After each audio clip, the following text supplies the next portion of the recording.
नमस्कार, स्वागत है आपका एमपी तक पर। मैं हूं रवीश पाल सिंह। साल 2007 के बाद पहली बार मध्य प्रदेश में 5वीं और 8वीं बोर्ड की परीक्षाएं हुई हैं, उसके नतीजे आ गए हैं। हमारे साथ खुद स्कूल शिक्षा मंत्री इंदर सिंह परमार इस समय मौजूद हैं। एक बड़ा कदम था सर, 2007 में आखिरी बार हुई थी, उसके बाद हालांकि काफी विरोध हुआ, लेकिन सरकार टिकी रही कि हाँ उसे ये करनी है। प्रदर्शन कैसा रहा आप? देखिए, 5वीं और 8वीं का बोर्ड का जो परीक्षा का पैटर्न था बोर्ड आधार पर लेने का, वो हमारा गुणवत्तापूर्ण शिक्षा का जो हमारा उद्देश्य उसको पूरा करने के लिए था। और इसलिए जब विरोध आया तब भी हमने विनम्रता के साथ सब लोगों से कहा था कि हम किसी स्कूल के खिलाफ नहीं हैं। हम किसी स्कूलों को किसी प्रकार से डाउन करना नहीं चाहते हैं। प्राइवेट सेक्टर के भी सहभागिता बहुत है शिक्षा के क्षेत्र में, हम आपका सम्मान करना चाहते हैं। पर क्योंकि 10वीं का रिजल्ट हमारा अच्छा नहीं आता है, बहुत कम उसका परसेंटेज आता है, तो आखिर में हमको सबको मिलकर विचार करना चाहिए कि 10वीं का रिजल्ट अच्छा कैसा बने। और उसमें से एक मार्ग ये था कि 5वीं में भी बच्चे को अवसर मिलना चाहिए आकलन करने का, घर के लोगों को भी मालूम पड़ना चाहिए। 8वीं में भी अपने माता पिता को बच्चों के बारे में मालूम पड़ना चाहिए, शिक्षक को भी मालूम पड़ना चाहिए। तटस्थ भाव से जो आकलन होता है, जो मूल्यांकन होता है, वो सबको पास जाना चाहिए ताकि हम उससे आगे बढ़ सकें, अपने बच्चों की ओर तैयारी कर सकें। और इसीलिए हमने इस पर सख्त थे। कई सारे विरोध सहन करने के बाद भी, कई प्रकार के भ्रम फैलाने के बाद भी हम डटे रहे और उसका परिणाम ये रहा कि आज पूरे मध्य प्रदेश के बच्चे बच्ची, अभिभावक, सभी क्षेत्र के लोग हमारे परिणाम का स्वागत करेंगे और मध्य प्रदेश सरकार की पहल के समर्थन में खड़े होंगे। 10वीं के लिए तो चलिए आप छात्रों को तैयार कर दिए, लेकिन आपने देखा होगा कि ये रिजल्ट में जो है पिछले साल के मुकाबले अगर देखा जाए तो गिरावट आई है, 5वीं में भी 8वीं में भी।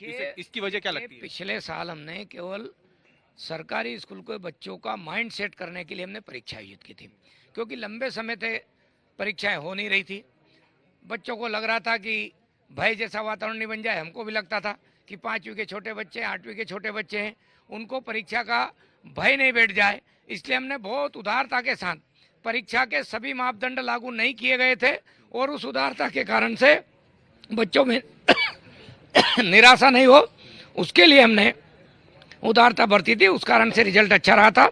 इस बार हमने वास्तविक पूरे पैटर्न पर परीक्षा आयोजित की है। एक आखिरी सवाल बिल्कुल रहेगा कि अब ये 5वीं और 8वीं की परीक्षा इसी बोर्ड पैटर्न पे हर बार जारी रहेगी? निश्चित रूप से 5वीं और 8वीं का जो है बोर्ड पर ही होगी। और राष्ट्रीय शिक्षा नीति ने तो और भी कहा है कि तीसरी के कक्षाओं के बच्चों का भी और अन्य कक्षा के बच्चों का भी सतत मूल्यांकन और समग्र मूल्यांकन होना चाहिए। राष्ट्रीय शिक्षा नीति का अंग है, उसी और हम धीरे धीरे करके, जैसे भारत सरकार से गाइडलाइन मिलती जा रही है, हम राष्ट्रीय शिक्षा नीति का क्रियान्वयन करते जा रहे हैं। और आगे आने वाले समय में हमारे बच्चों का समग्र मूल्यांकन कैसे हो, यानी केवल 1 या 2 परीक्षा के आधार पर हम उनका करियर को तय नहीं करेंगे। हम उनके साल भर की गतिविधियों को भी वेटेज देने की ओर आगे बढ़ रहे हैं, जो राष्ट्रीय शिक्षा नीति का हिस्सा आगे जाकर ऐसा हम सारी व्यवस्था बनाने वाले हैं। आपको लगता है कि 10वीं और 12वीं बोर्ड के जो नतीजे हैं वो पहले से और बेहतर होंगे? निश्चित रूप से जब हमारे 8वीं का बच्चा इस साल का जब 10वीं में जाएगा, उस साल का परिणाम अभी जो तक जो आ रहे हैं परिणाम उससे बेस्ट होगा, बहुत अच्छा होगा। और बच्चों को क्योंकि एक अवसर मिल रहा है कि संभलने का 2 साल का बीच में, इसलिए बच्चे संभल करके 10वीं का रिजल्ट सुधार लेंगे। बहुत बहुत धन्यवाद करने के लिए मध्य प्रदेश के स्कूल शिक्षा मंत्री इंदर सिंह परमार, जिन्होंने 5वीं और 8वीं के बोर्ड के जो नतीजे हैं उस पर एमपी तक से खास बातचीत की। रवीश, नमस्कार, स्वागत है आपका एमपी तक पर। मैं हूं रवीश पाल सिंह। साल 2007 के बाद पहली बार मध्य प्रदेश में 5वीं और 8वीं बोर्ड की परीक्षाएं हुई हैं, उसके नतीजे आ गए हैं। हमारे साथ खुद स्कूल शिक्षा मंत्री इंदर सिंह परमार इस समय मौजूद हैं। एक बड़ा कदम था सर, 2007 में आखिरी बार हुई थी, उसके बाद हालांकि काफी विरोध हुआ, लेकिन सरकार टिकी रही कि हाँ उसे ये करनी है। प्रदर्शन कैसा रहा आप? देखिए, 5वीं और 8वीं का बोर्ड का जो परीक्षा का पैटर्न था बोर्ड आधार पर लेने का, वो हमारा गुणवत्तापूर्ण शिक्षा का जो हमारा उद्देश्य उसको पूरा करने के लिए था। और इसलिए जब विरोध आया तब भी हमने विनम्रता के साथ सब लोगों से कहा था कि हम किसी स्कूल के खिलाफ नहीं हैं। हम किसी स्कूलों को किसी प्रकार से डाउन करना नहीं चाहते हैं। प्राइवेट सेक्टर के भी सहभागिता बहुत है शिक्षा के क्षेत्र में, हम आपका सम्मान करना चाहते हैं। पर क्योंकि 10वीं का रिजल्ट हमारा अच्छा नहीं आता है, बहुत कम उसका परसेंटेज आता है, तो आखिर में हमको सबको मिलकर विचार करना चाहिए कि 10वीं का रिजल्ट अच्छा कैसा बने।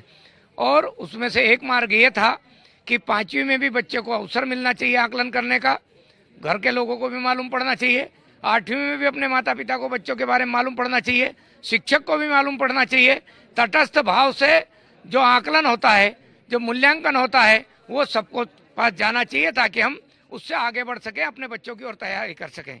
और इसीलिए हमने इस पर सख्त थे कई सारे विरोध सहन करने के बाद भी, कई प्रकार के भ्रम फैलाने के बाद भी हम डटे रहे और उसका परिणाम ये रहा कि आज पूरे मध्य प्रदेश के बच्चे बच्ची, अभिभावक, सभी क्षेत्र के लोग हमारे परिणाम का स्वागत करेंगे और मध्य प्रदेश सरकार की पहल के समर्थन में खड़े होंगे। 10वीं के लिए तो चलिए आप छात्रों को तैयार कर दिए, लेकिन आपने देखा होगा कि ये रिजल्ट में जो है पिछले साल के मुकाबले अगर देखा जाए तो गिरावट आई है, 5वीं में भी 8वीं में भी।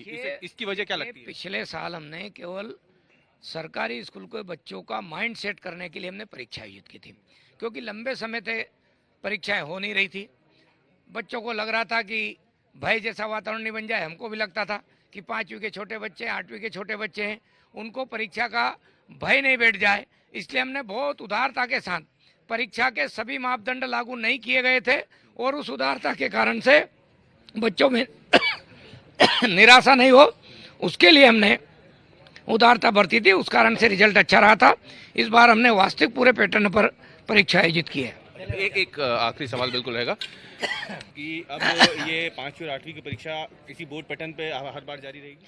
निश्चित रूप से 5वीं और 8वीं का जो है बोर्ड पर ही होगी और राष्ट्रीय शिक्षा नीति ने तो और भी कहा है कि तीसरी के कक्षाओं के बच्चों का भी और अन्य कक्षा के बच्चों का भी सतत मूल्यांकन और समग्र मूल्यांकन होना चाहिए। राष्ट्रीय शिक्षा नीति का अंग है, उसी ओर हम धीरे धीरे करके, जैसे भारत सरकार से गाइडलाइन मिलती जा रही है, हम राष्ट्रीय शिक्षा नीति का क्रियान्वयन करते जा रहे हैं और आगे आने वाले समय में हमारे बच्चों का समग्र मूल्यांकन कैसे हो, यानी केवल 1 या 2 परीक्षा के आधार पर हम उनका करियर को तय नहीं करेंगे।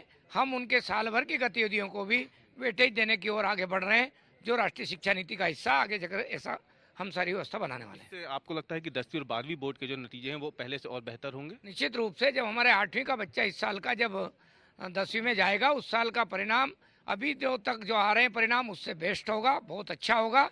और बच्चों को क्योंकि एक अवसर मिल रहा है कि संभलने का 2 साल का बीच में, इसलिए बच्चे संभल करके 10वीं का रिजल्ट सुधार लेंगे। बहुत बहुत धन्यवाद करने के लिए मध्य प्रदेश के स्कूली शिक्षा मंत्री इंद्र सिंह परमार, जिन्होंने 5वीं और 8वीं के बोर्ड के जो नतीजे हैं उस पर एमपी तक से खास बातचीत की। रवीश